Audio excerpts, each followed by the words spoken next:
He had enough water for one man to survive. Not enough for mercy, not enough for memory, and certainly not enough for the animal that had once tried to kill him. By noon, the savanna no longer looked alive. It looked emptied. The grass had lost its gold and gone brittle at the roots. The acacia shadows had shrunk into thin black scratches under a pale white sun. Far away, where a river once curved through the valley, the land lay open and cracked like old bone. Ranger Kael stood beside the dead jeep with one hand on the hood and the other wrapped around a dented metal canteen. The engine had coughed twice, spat dust, then died. No radio signal, no spare water, no cloud in the sky, only heat. The kind of heat that did not simply press down from above, but rose from the ground in trembling sheets, bending the horizon until every distant tree seemed to float. Kael looked toward the dry riverbed. He knew the map by heart. The nearest patrol outpost was more than 20 miles east. On a cool morning, with a full pack and a clear head, he could walk it. But this was not a cool morning. This was the third month of the worst drought the reserve had seen in decades. Waterholes had vanished one by one. Buffalo herds had moved north. Warthog dens sat empty. Vultures had begun circling places where, in other years, there would have been shade and movement and the soft alarm calls of antelope. Kael unscrewed the canteen.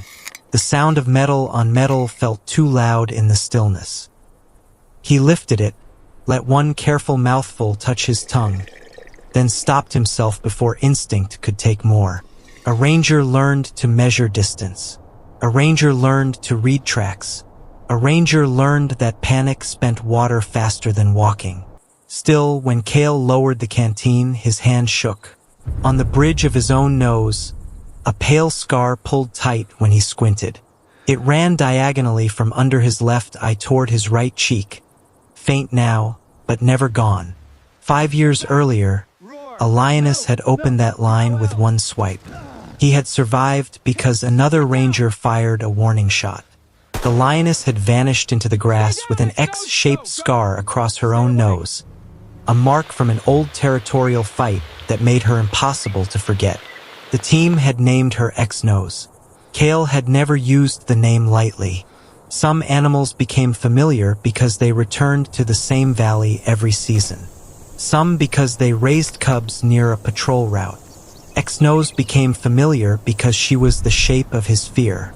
In a dry year, every living thing becomes honest. Kael tightened the canteen cap, slung it over his shoulder, and began walking along the vanished river. The question followed him with every step. How much of a man remains when water becomes the measure of mercy? The riverbed was no longer a river. It was a pale wound running through the savanna. Kael walked inside it because the cracked mud was easier than the thorn scrub along the banks. Each step broke thin plates of dry earth under his boots. Dust rose and clung to the sweat on his neck. There were tracks everywhere, but few were fresh. Impala, jackal, the wide half-moons of buffalo from weeks before. Then, near a bend where smooth stones gathered in a shallow basin, Kael saw drag marks. Not the steady line of an animal stalking. Not the scattered panic of prey. Something large had pulled itself forward, stopped, then pulled again. Kael lowered himself to one knee. Lion, adult female. The paw marks were deep at the front, uneven at the back. The tail had made a faint groove between them. She had been moving badly. Maybe not injured. Maybe worse. Exhausted. Kael looked up. The heat haze shifted. At first, the shape ahead seemed like another fallen branch. A tawny curve against the pale mud. Then the branch lifted its head. Only a few inches. Enough for him to see the face. The X-scar crossed the bridge of her nose like a mark cut into dry clay. Kael stopped breathing. X-Nose lay in the open, her flank rising shallowly. Her front legs folded under her body as if she had collapsed while trying to stand. Her ribs showed beneath loose skin. Her mouth hung slightly open. No sound came from it. The old scar on Kael's face tightened. He remembered the day she struck him. It had been the rainy season then. Grass tall enough to hide danger. A dead zebra calf near the river.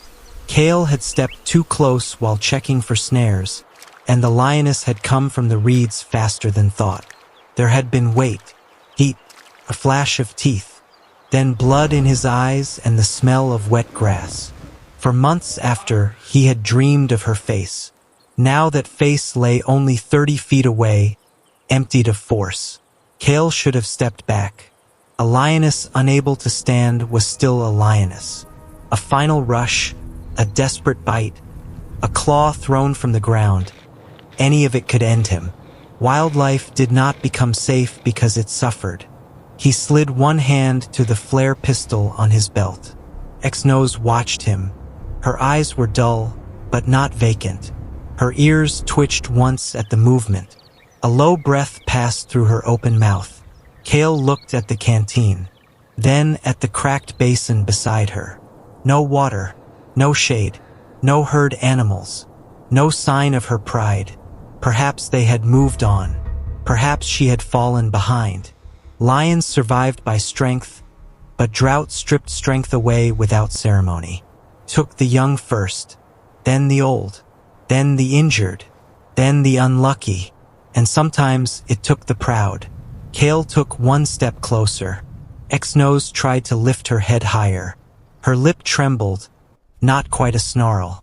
Her paw dragged across the mud, claws scraping without force. He stopped. Fear has a memory, so does the body. His scar seemed to burn under the sun. Kael could turn away. He could keep the canteen. He could tell himself the truth, that one ranger could not save every animal in a drought. That intervention in the wild was not always mercy. That nature was not cruel, only exact. All of that would be reasonable. All of it would be defensible.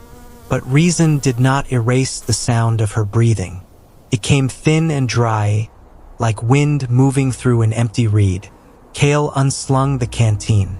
Near the lioness, half buried in the riverbed, lay a hollowed stone. In better seasons, it would have sat underwater. Now its smooth center held only dust and a dead beetle curled on its back. Kael moved slowly. He kept his shoulders angled away, his eyes lowered, his hands visible. Every motion mattered. A cornered predator reads speed as threat. A dying one reads it as danger. X-Nose followed him with her eyes. Her head sank again. Kael knelt beside the stone and poured. The first sound of water was almost shocking. A thin silver stream struck rock, darkening the hollow. The smell rose instantly, faint but real, clean against the dust. X-Nose's nostrils widened. Her jaw moved, but her body did not. Kael poured only a little, enough to gather, not enough to waste. He waited. The lioness stared at the water from less than a body length away.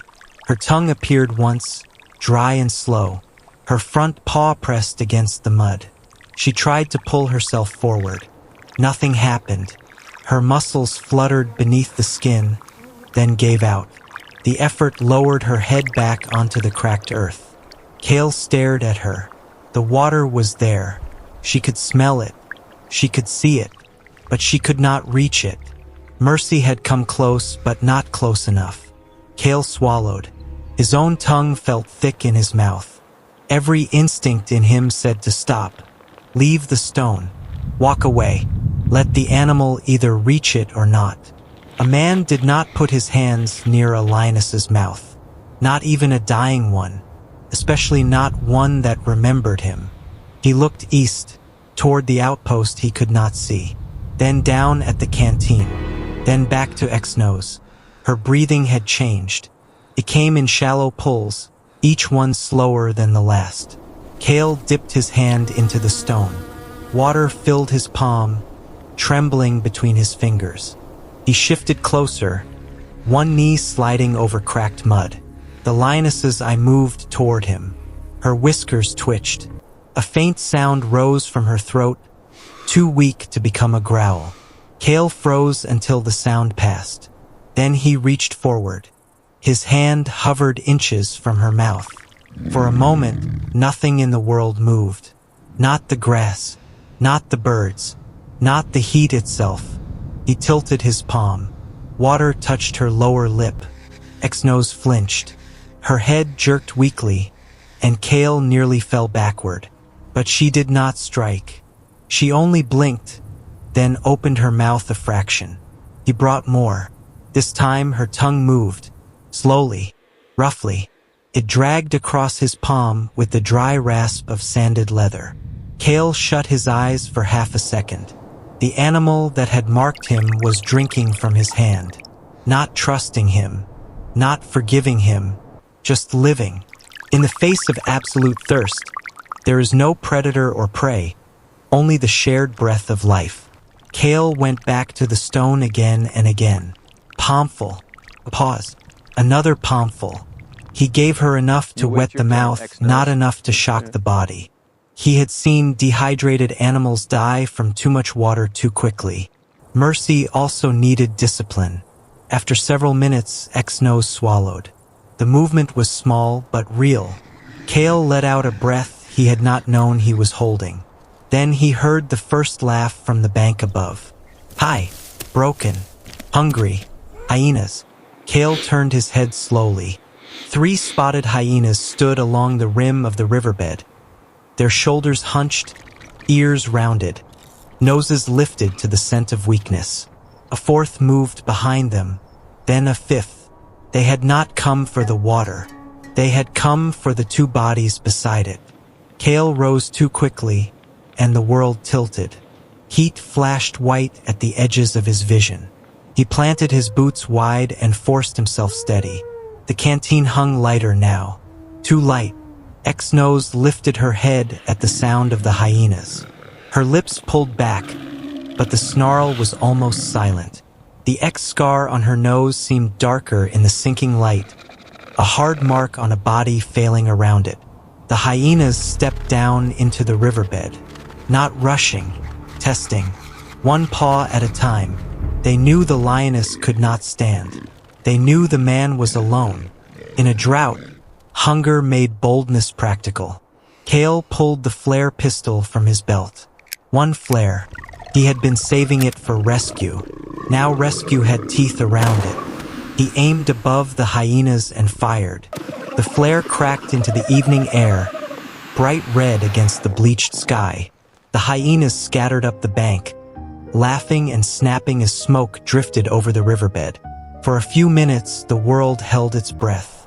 Then the sun lowered, and the hyenas came back. Night in the drought did not bring comfort. It only removed the shape of things. The heat left the ground slowly. The cracked mud cooled under Kael's knees. A thin wind moved along the dry river, carrying dust, old dung, and the musky odor of predators waiting for courage.